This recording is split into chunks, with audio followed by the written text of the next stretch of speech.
feliz miércoles para todos. Es un gusto saludarlos y darles la bienvenida a esta edición de Zoom de Noticias. ¿Cómo andas, Santi? ¿Cómo estás, Jimmy? Un gusto saludarte. Varios temas para compartir con ustedes. Y si ya les parece, comenzamos a recorrer el mundo. Vamos hasta Estados Unidos para hablar de la patrulla canina Paw Patrol, que va a estrenar su nueva película. Será el 27 de agosto que se dará este estreno en las salas de cine. Y vamos a ver de qué se trata esta aventura canina.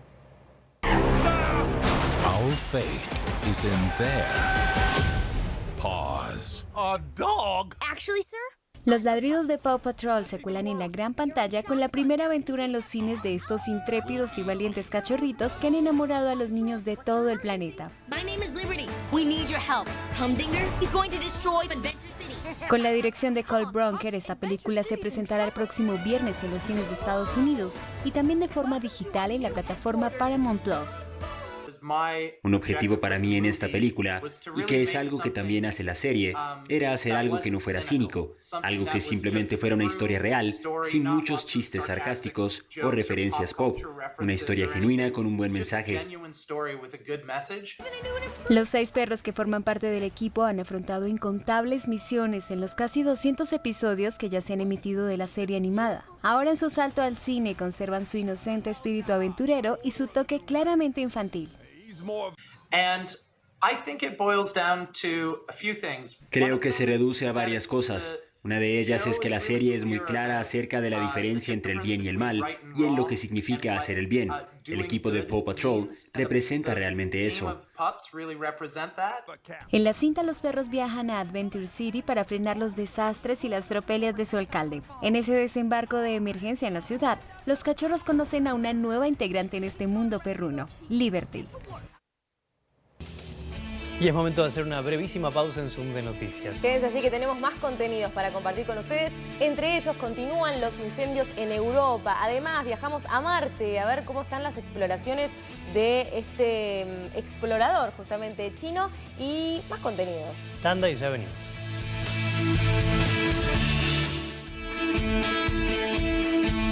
Seguimos en Zoom de Noticias en vivo por la pantalla de Canal 4. Gracias por estar del otro lado y continuamos viajando por el mundo. Santi, nos vamos hasta Colombia. Allí se reconoció uno de los ríos más importantes del país. Viajamos precisamente a la cuenca del río Magdalena.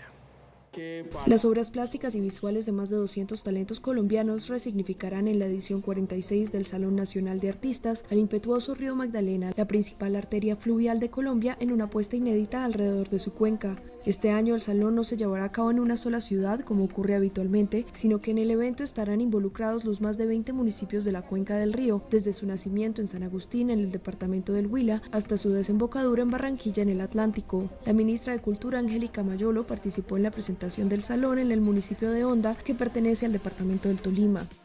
El río Magdalena ha sido una cuenca trascendental en la formación y construcción de nuestro país, pero alrededor del río Magdalena se han desarrollado expresiones culturales muy importantes para nuestro país. Lo que queremos es significar esa importancia del río, desvirtuar la memoria de violencias que se pudieron haber generado en parte de sus territorios y mostrarlo desde la riqueza cultural y artística.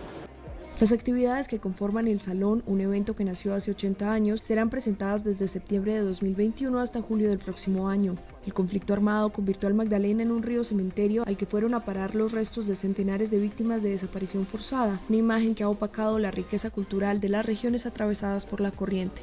Las exhibiciones buscarán aproximarse a la complejidad del arte contemporáneo colombiano y proponer un cambio en el relato sobre la violencia de la que ha sido protagonista el río. En el salón participarán 250 artistas en procesos de formación, exhibiciones y publicaciones en 12 de los 32 departamentos del país, una estrategia de reactivación económica para promover el turismo. Y continúan los incendios registrándose en Europa, en este caso en el sur de Francia. Sí, para los científicos y los expertos, los incendios serán cada vez más frecuentes debido al calentamiento global.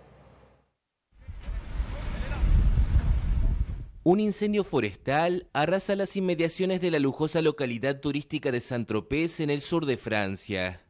Miles de personas fueron evacuadas preventivamente, mientras unos 750 bomberos y aviones cisterna luchaban contra el fuego en condiciones difíciles, con altas temperaturas y fuertes vientos. Las llamas comenzaron a propagarse el lunes a unos 100 kilómetros de la ciudad portuaria de Toulon. Según los bomberos, el martes por la mañana ya había recorrido más de 3.500 hectáreas de bosque y matorral, aunque todavía era demasiado pronto para estimar la superficie quemada. El caluroso y árido sureste de Francia se suma a otras zonas de la cuenca mediterránea afectadas por incendios forestales este verano boreal, un fenómeno estacional que, según advierten los científicos, será cada vez más frecuente debido al calentamiento global provocado por los seres humanos. El fuego ya ha asolado partes de Grecia, Turquía, España, Portugal, Argelia y Marruecos. Y ahora les proponemos conocer la historia de Luis. Él es un exboxeador venezolano. Él se dedica a producir en su huerta y esto lo ha ayudado a sobrevivir. Luis se alista para subir a su huerto en La Vega, un barrio popular de Caracas. Este exboxeador de 63 años acude a cuidar sus huertos unas 3 veces por semana. Comenzó en la agricultura luego de su retiro como empleado público, cuando el dinero ya no alcanzaba para cubrir las necesidades de su casa. Eran 3 compadres y yo, abrazamos la idea de ponernos a sembrar algo aquí para completar la bolsa que vende el gobierno de comida y la necesidad de cocinarlo más rápido, de cosechar lo más rápido que se podía, pues sembrar maíz, yuca y plátano, que es lo que se da más rápido. Cuando Luis habla de la bolsa, se refiere al plan gubernamental llamado CLAP que implementó el presidente Nicolás Maduro en 2016 para suministrar alimentos a precios subsidiados a familias pobres. La oposición lo ha denunciado como una forma de control social. Pero tras días de violencia, en la plantación de Luis se ha vuelto a respirar tranquilidad desde que agentes de seguridad desalojaron a bandas armadas que se ocultaron allí durante meses. Está así, un poco abandonado porque la gente que estaba aquí no se puede dar al lado de esa gente. La gente estaba peligrosa y mire, vamos a chantar un ratico que ellos se vayan. Y sin embargo tuvieron un mes aquí. Tras violentos enfrentamientos en julio pasado se quedó sin agua, pues la policía rompió la tubería y el tanque de plástico que usaba para almacenarla pensando que era propiedad de las bandas. Ahora Luis depende de la lluvia para regar. Claro, teníamos miedo que el gobierno cuando subía nos iba a preguntar quién era bueno y quién era malo. Y cuando ellos disparan, bala no lleva nombre, quién le va a pegar, ni dice quítate. Entonces teníamos miedo de subir por eso. A su paso camino a la plantación, los vecinos se han entusiasmado con la idea de la agricultura. Algunos se han sumado a la siembra incluso en sus patios y disfrutan de árboles frutales o unas pocas plantas de café. Lo saca de ahí, lo ponía a tostar, lo limpia y lo procesa, pues. Y tomamos y es excelente, no es envidiable a otros que vendan allá abajo. Muy bueno. Gladys comparte lo que cosechan con sus hermanos y sus vecinos. Luis, que anhela recibir apoyo económico para adquirir nuevos implementos y mejorar su plantación, siente gratitud por la tierra. Seguimos recorriendo el mundo. En los últimos días hubo cambio de autoridades en la Embajada de China en Estados Unidos. Recordemos que estos dos países tienen grandes diferencias por la gestión de la isla de Taiwán. El embajador de China en Estados Unidos, Qin Gang, se reunió el jueves con la subsecretaria de Estado de Estados Unidos, Wendy Sherman, en Washington, D.C. Sherman dio la bienvenida a Qin por asumir el cargo como embajador y afirmó que el Departamento de Estado le brindará conveniencia y apoyo para el desempeño de sus funciones en Estados Unidos.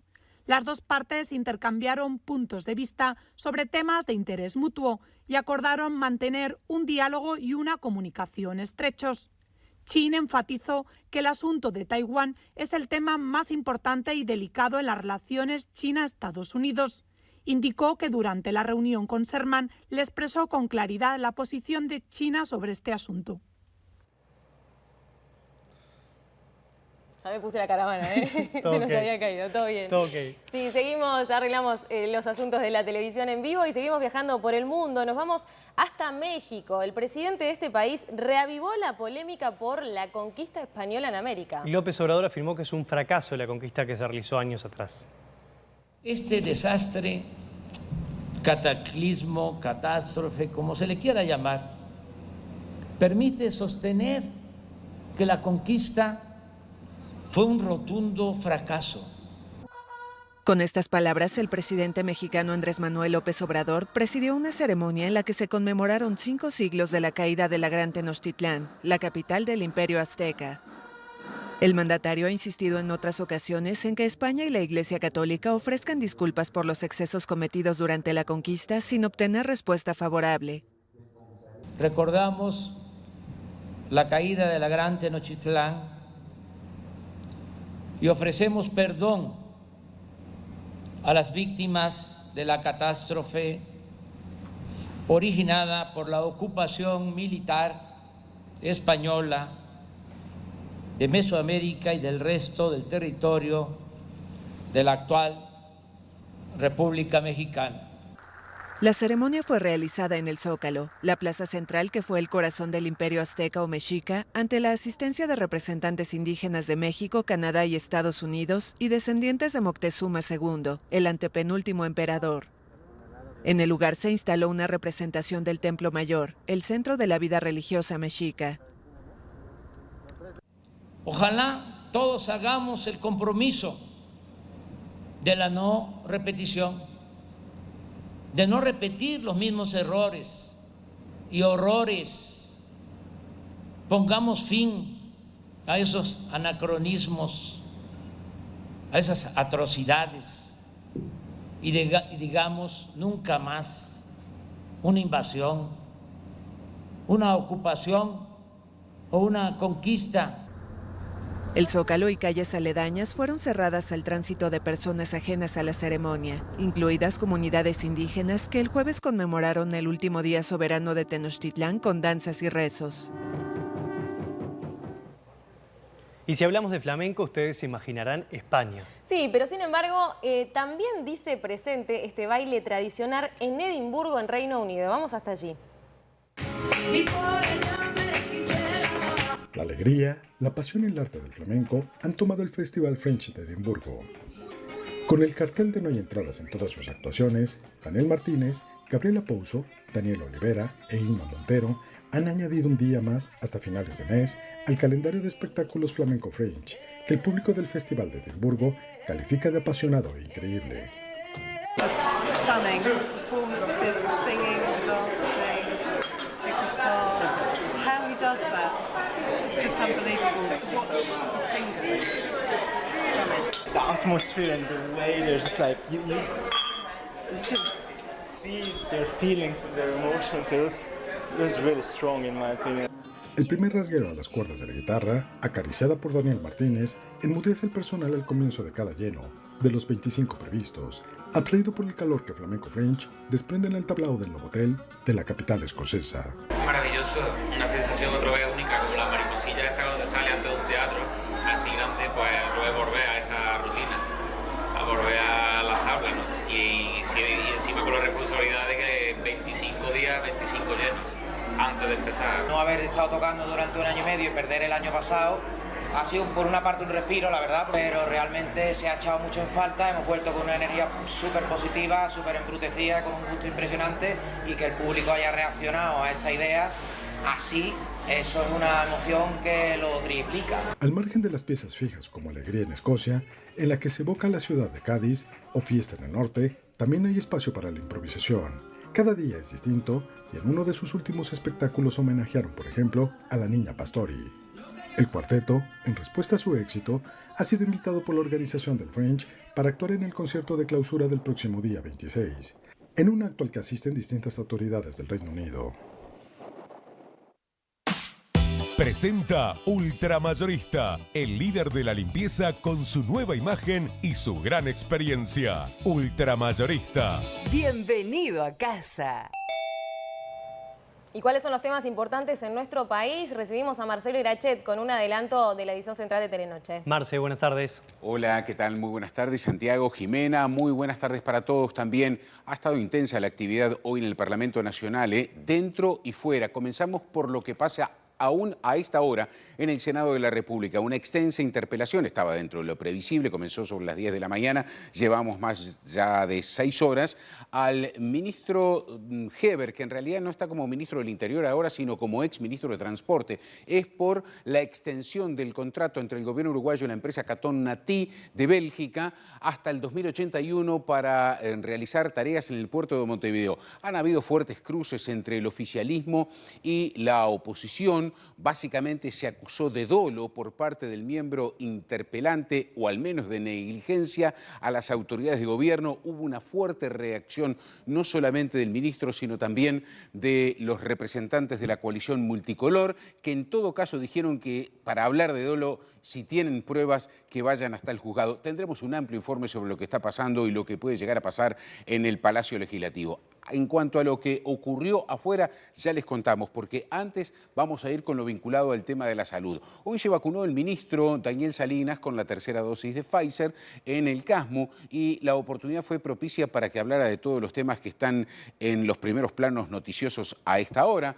Los vinculados a la salud, claro está. Por ejemplo, dice que ya el 70% de la población con 2 dosis estará vacunada en el transcurso de esta semana. Se anuncia para mañana, por otra parte, la llegada de otras 145.000 dosis de la vacuna de Pfizer. Les estaremos presentando en Telenoche un comparativo acerca de los niveles de vacunación o de personas que recibieron ya algún tipo de dosis en la vacuna contra el COVID de Uruguay respecto al mundo. Estamos segundos a nivel mundial y uno de los primeros en América Latina y en la región. Por otra parte, algunos otros comentarios sobre la tercera dosis, qué es lo que puede llegar con los efectos secundarios, y también se refirió a un tema muy importante, que es el relativo a las intervenciones quirúrgicas que están atrasadas. Son entre 25.000 y 30.000. Se piensa recuperar el tiempo perdido rápidamente, dijo el secretario de Estado. También las últimas novedades acerca de las 2 ciudadanas uruguayas que, como les adelantamos en la víspera, estaban en Afganistán y luego de ingentes esfuerzos por parte de la Cancillería uruguaya, con la colaboración del gobierno de Alemania, bueno, finalmente fueron evacuadas, están sanas y salvas, estaban cumpliendo una misión humanitaria, están a esta hora en la ciudad de Frankfurt. Por otra parte, estaremos también hablando en torno a la movilización y paro que se concretó hoy por parte de funcionarios públicos y de la educación. Aquí nos estamos refiriendo a lo que pasó en torno al Palacio Legislativo, con una gran movilización allí.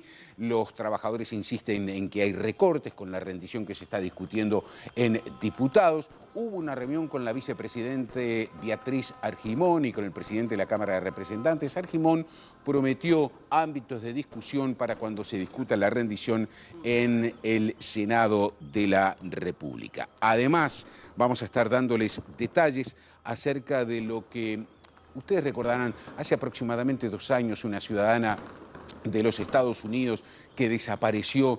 Finalmente su cuerpo, gracias a la acción de la policía e Interpol, fue ubicado enterrado en su propia casa en el balneario La Esmeralda. En su momento se detuvo a una persona, finalmente fue hoy condenada. Hay un pronunciamiento de la justicia, 26 años de prisión le dieron a esa persona. Estaremos recordando algunos de los detalles y los últimos elementos sobre el particular. También estaremos hablando acerca de lo que acontecerá en un rato. En realidad ya hay público en el Campeón del Siglo. Hoy se habrá de disputar esta tardecita el primero de los partidos con público desde que apareció la pandemia, en el cotejo que Peñarol tiene por la Sudamericana. Además, la crítica situación que se está viviendo en Haití es realmente desgarradora. Son prácticamente 2.000 las personas fallecidas, hay decenas de desaparecidos. La ayuda humanitaria no está llegando en tiempo y forma a todos los lugares. No hay servicios públicos y, por si fuera poco, llegó Grace, la tormenta tropical que está complicando las tareas de rescate de esto. Y además, un informe muy especial sobre el Hospital de Clínicas, ese hospital que en realidad creció, nació, se fundó como para combatir ya una pandemia, la de la tuberculosis, luego su transformación hacia hospital universitario y ahora enfrentando esta otra nueva pandemia, la del COVID-19. Laura Rodríguez realizó una recorrida y se lo estaremos contando en la edición central de Telenoche. Con esto y mucho más, los esperamos 18:55. Siguen ahora Jimena y Santiago con más Zoom de noticias. Presentó Ultramayorista, el líder de la limpieza con su nueva imagen y su gran experiencia. Ultramayorista. Bienvenido a casa. Te agradecemos, Marcelo, por este adelanto y ahora vamos a hablar de desastres naturales porque las inundaciones en República Dominicana están afectando particularmente al barrio llamado Moscú. Y con cada tormenta el lugar queda totalmente bajo agua. Viajamos hasta ese lugar para ver la problemática.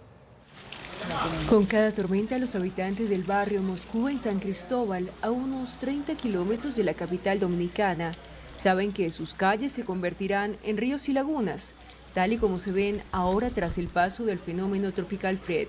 Pío Liriano, uno de los dirigentes comunitarios del barrio, cuenta que la falta de drenaje pluvial en Moscú garantiza que se produzcan inundaciones cada vez que hay precipitaciones. La situación de aquí no es nueva, aunque usted la vea como nueva, pero la situación de aquí tiene 20 y pico de años en esta misma situación. En el caso de la tormenta Fred, las lluvias han sido constantes desde que el fenómeno se acercó a territorio dominicano en la tarde de este miércoles y ahora todas las zonas propensas a inundarse están abnegadas. Por suerte no se han registrado daños, puesto que los vecinos de Moscú tienen más que asimilado el protocolo en estas situaciones. Cuando se avecina tormenta, ponen a salvo sus enseres y en caso de necesidad, van a casas de familiares o acuden al albergue. Esta vez fueron 12 personas, incluyendo niños, las que tuvieron que pasar la noche en el centro comunal, unas instalaciones que ya les son demasiado conocidas a Agustina Paniagua. Oh, imagínense, cada vez que se nubla aquí es que venimos a parar. Algunos, porque algunos saben para dónde familiares, y algunos tenemos que venir para acá, si no tenemos familiar cerca. En Moscú fueron 12, pero en el país ya se contabilizan 2.175 las personas desplazadas a causa de los efectos de la tormenta que además ha dejado a 820.418 personas sin agua y a 439.263 sin electricidad. Y el pasado sábado se registraba este sismo de 7.2 en la localidad de Haití, en Puerto Príncipe. Así es, y en ese sentido les proponemos conocer cómo se forman los terremotos y también cómo se produce la actividad sísmica.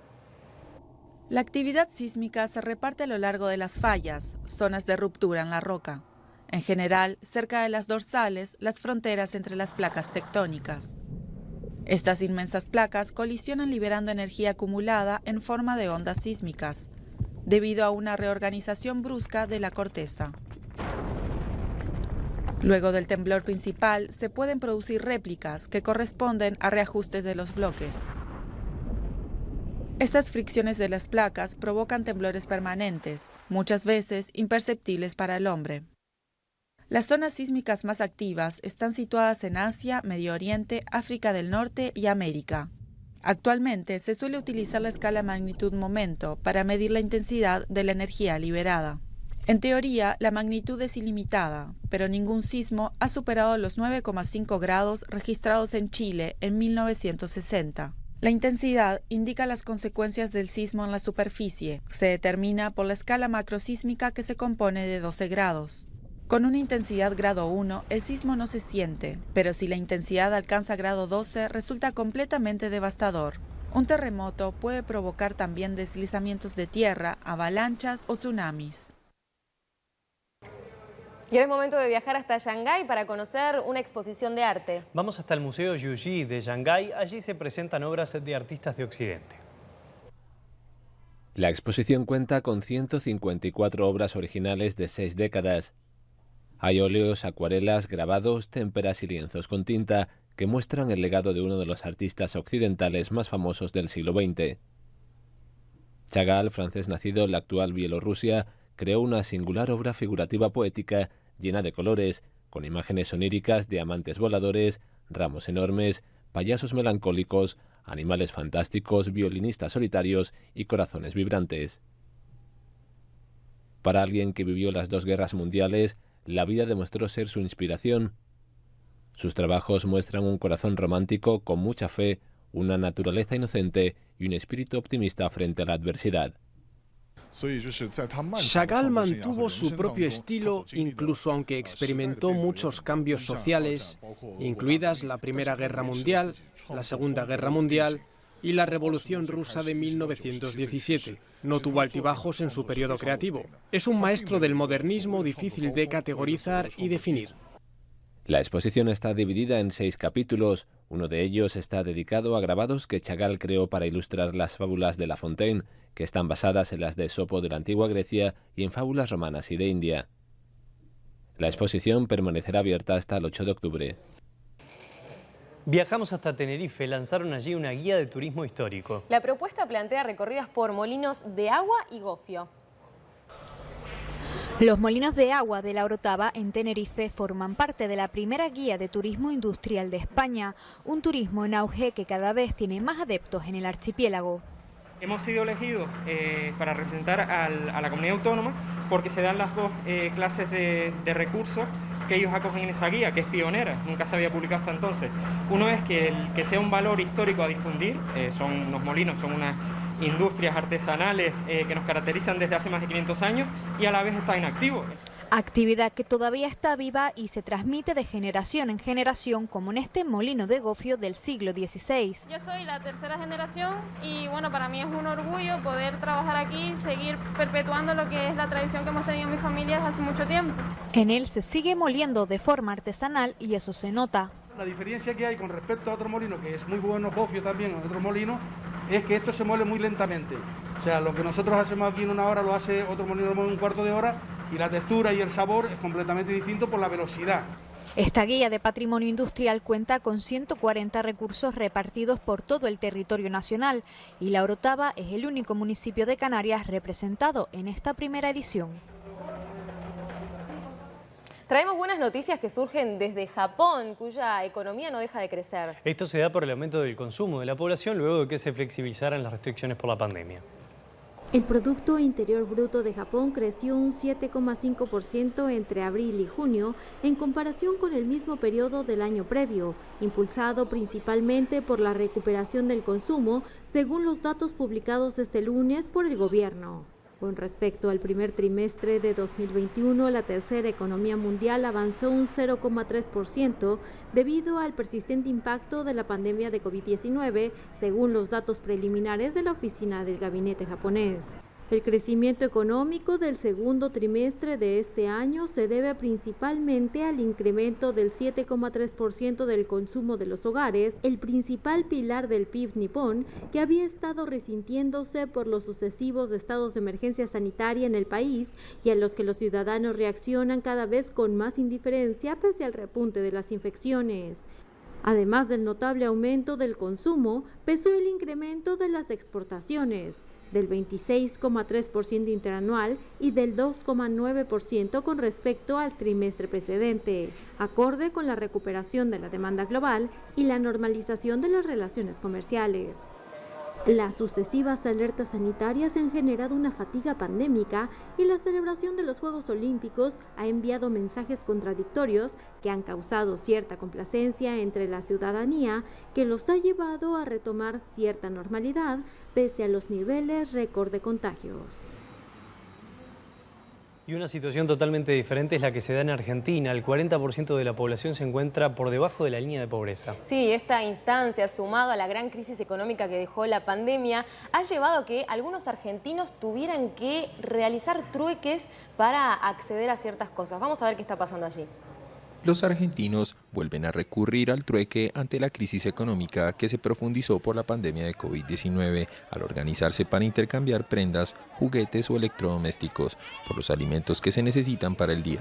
Habla Carola García, organizadora y vendedora en las ferias. Lo que se puede vender por plata lo vende y si no lo cambia.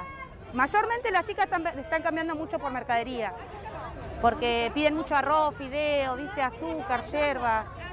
El intercambio de bienes y servicios sin dinero fue una estrategia de supervivencia emblemática de la crisis económica de principio de siglo en Argentina, cuando además de la falta de recursos y de trabajo, había caído la cantidad de dinero circulante.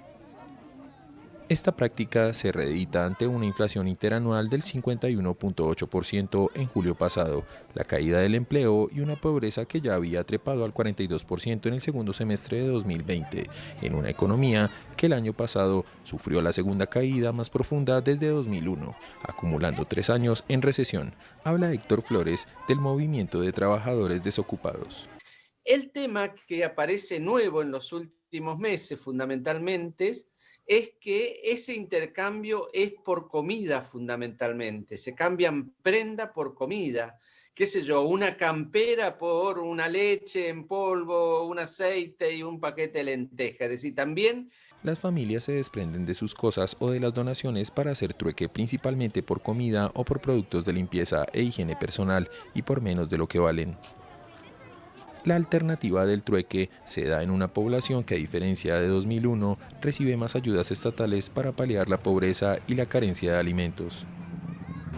Uno de esos programas de ayuda es la llamada tarjeta alimentar, que carga efectivo para adquirir alimentos y que también se utiliza para canjear. Si una persona no tiene dinero para comprar una prenda, ofrece comprar alimentos con la tarjeta y cambiarlos por la ropa. Vamos hasta Grecia, que no es ajeno a los incendios y los bomberos están trabajando intensamente allí. Bien, si te parece, más adelante vamos a viajar hasta Grecia, Dale. pero ahora vamos a Betancuria, que es un municipio de Islas Canarias que está viviendo una situación positiva, si se quiere. Es una de las localidades que no tiene COVID en el mundo. Así es, viajamos hasta Islas Canarias. La capital histórica de Canarias se mantiene firme ante la COVID-19. El municipio de Betancuria es el único del archipiélago que no ha registrado casos positivos. Una gran alegría y una gran satisfacción, es decir, algunos nos mantenemos al margen, lo cual celebro, y bueno, y seguiremos trabajando para garantizar que esto, en la medida de nuestras posibilidades, por supuesto, para que continuara al margen de la COVID. Las 3 localidades que conforman el municipio de Betancuria suman cerca de 800 habitantes. La avanzada vacunación, pero sobre todo la responsabilidad de vecinos y visitantes cumpliendo las medidas sanitarias, ha sido clave durante esta pandemia. La gran mayoría de las personas pues ya están vacunadas y eso ha sido indicativo para mantener la COVID a raya, ¿no? La gente normalmente cumple las normas, sobre todo hay algún siempre que está despistado, pero lo dice y siempre hace caso. Es una gran ventaja la diseminación de las casas, la distancia que hay entre una a otra, luego el aire puro sin contaminación y los alimentos naturales cultivados en el municipio. Ahora no hay que bajar la guardia y seguir cumpliendo con las medidas para mantener a Betancuria como el único municipio de Canarias libre de COVID. Ahora sí, viajamos hasta Grecia. Sí, yo me había adelantado. Vamos a ver el gran trabajo que están haciendo allí los bomberos para apagar varios focos ígneos. Nuevos incendios forestales en Grecia. 3 poblados ubicados a unos 50 kilómetros de Atenas fueron evacuados el lunes como medida de precaución luego de que se desatara el fuego cerca del puerto de Labrio. Un mensaje de alerta fue enviado por SMS a los habitantes de Marcatí, Siderina y Agios Constantinos para que evacuaran de inmediato sus poblados y se dirigieran hacia el puerto. Más de 80 bomberos, apoyados por 30 camiones y 10 aviones y helicópteros antiincendios, han sido desplegados. Un segundo incendio se desencadenó en Vilia, un bosque situado a 60 kilómetros al noroeste de Atenas, donde fueron destacados unos 40 bomberos, 10 aviones y helicópteros, carros bombas y una veintena de otros ingenios para combatir las llamas. En este frente también tuvieron que ser evacuadas 2 aldeas. Y nos vamos hasta el espacio, porque en la base espacial china los astronautas siguen realizando actividades extravehiculares. Son 3 los que están trabajando hasta el momento, pero próximamente van a ser sustituidos por otros 3 traikonautas. El trabajo en la primera estación espacial china Tiangong prosigue sin problemas. 3 astronautas chinos se encuentran actualmente en el módulo central Tianhe, llevando a cabo pruebas y procedimientos. Se espera que vuelvan a realizar actividades extravehiculares en los próximos días. Un cohete Gran Marcha 7 viajará a Tiangong con más material, combustible y suministros. El cohete ya se encuentra en el lugar de lanzamiento en la isla sureña de Hainan, listo para su ensamblaje y las pruebas finales. A finales de año, 3 nuevos miembros sustituirán a los astronautas que habitan en Tiangong para seguir con las labores de construcción de la estación espacial. Y seguimos en el espacio para hablar del explorador chino Zhurong, que está trabajando en la Tierra de Marte, y allí hay información que surge, por ejemplo, que ya ha recorrido 800 metros. Así es, y además ha recopilado mucho material, tienen más de 400 gigas en datos. El martes, los diseñadores de la primera misión a Marte detallaron que el Zhurong ha alcanzado su objetivo inicial de 90 días en el planeta rojo. Los últimos 90 días han sido un hito, un éxito total. Pero nuestro trabajo prosigue a través de la planificación. Hasta ahora, el orbitador está en buenas condiciones. El vehículo de exploración espacial se mueve de forma estable. Seguirá explorando. Hasta el momento la misión ha recolectado cerca de 400 gigabytes de datos, incluyendo imágenes de elementos de Tierra, análisis de suelos y lecturas de la atmósfera de Marte. Ahora tenemos un mejor entendimiento de la atmósfera de Marte. Normalmente las temperaturas en el planeta son de entre menos 60 grados y menos 50 grados Celsius. En esta época del año las lecturas han sido de entre menos 20 y menos 10 grados Celsius al mediodía. A medida que el orbitador siga transfiriendo datos, en un futuro cercano los científicos chinos podrán recibir información del planeta a 400 millones de kilómetros de distancia cada mes. Pero antes de que eso sea posible, las máquinas deberán superar un periodo de un mes conocido como tránsito. A partir de mediados de septiembre, el Sol estará entre Marte y la Tierra. Es en ese momento cuando los dos planetas están más separados. La radiación del Sol afectará la comunicación por radio del vehículo espacial y el orbitador. Así que quizá no podamos enviar ni recibir señales. Los expertos creen que el rover y el orbitador podrán superar la interrupción solar en modo de autogestión, antes de proseguir con las señales en noviembre. Y hablamos de vacunación. El Papa Francisco exhortó a todas aquellas personas que no se han vacunado contra el COVID-19 para que lo hagan. Es así, envió un mensaje y además le pidió a los que ya se vacunaron que incentiven a los que aún no lo han hecho. Con espíritu fraterno me uno a este mensaje de esperanza en un futuro más luminoso. Gracias a Dios y al trabajo de muchos, hoy tenemos vacunas para protegernos del COVID-19. Ellas traen esperanza para acabar la pandemia, pero solo si están disponibles para todos y si colaboramos unos con otros. Vacunarse con vacunas autorizadas por las autoridades competentes es un acto de amor, y ayudar a que la mayoría de la gente lo haga es un acto de amor. Amor a uno mismo, amor a los familiares y amigos, amor a todos los pueblos. El amor es también social y político. Hay amor social y amor político. Es universal, siempre desbordante de pequeños gestos de caridad personal capaces de transformar y mejorar las sociedades.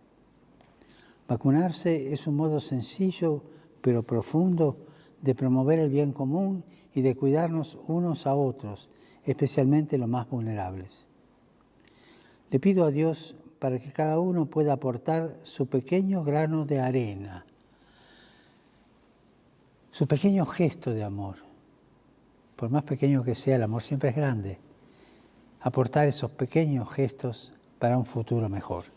Que Dios los bendiga y muchas gracias.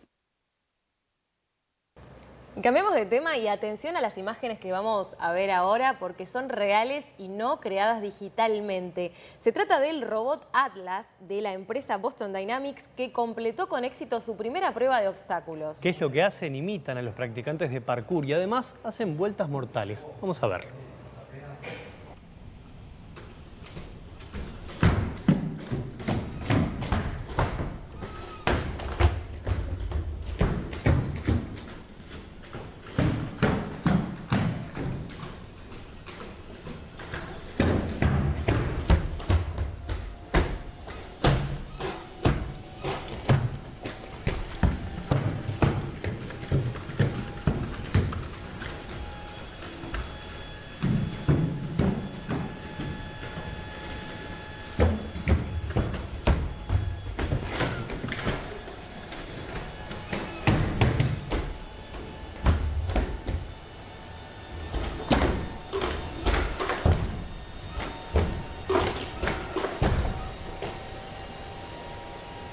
Impresionante, esa mortal del final. A mí no me dejan de intimidar estas cosas, ¿eh? ¿Te da miedo? Sí, te da un poco de miedo. ¿Sí? ¿Qué va a pasar en el futuro? ¿Qué va a pasar? Bueno, ya veremos. Por lo pronto lo seguiremos actualizando a ustedes con estas noticias desde Zoom.